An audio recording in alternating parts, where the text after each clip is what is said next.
Berbagai permasalahan yang dihadapi petani mengemuka saat sarasehan yang digelar Dinas Pertanian dan Peternakan bersama stakeholder terkait serta perwakilan kelompok tani Kota Mobagu.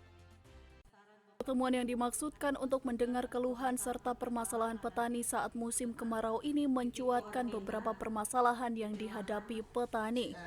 Di antaranya adanya petani padi yang beralih ke tanaman hortikultura, permasalahan irigasi, pupuk, serta solar untuk kegiatan pertanian.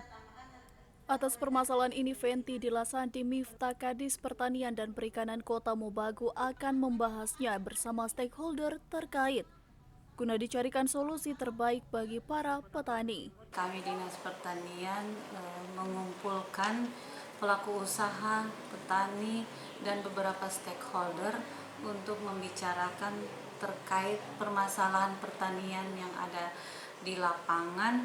Nantinya akan dijadikan rekomendasi bagaimana kita menjawab permasalahan-permasalahan yang ada di lapangan. Para petani sendiri menyambut baik kegiatan ini dan berharap mendapatkan solusi terbaik di tengah kemarau yang melanda saat ini, yang berdampak pada harga sejumlah komoditas pangan yang semakin meningkat. Dari Kota Mobagu, tim liputan Kawanua TV melaporkan.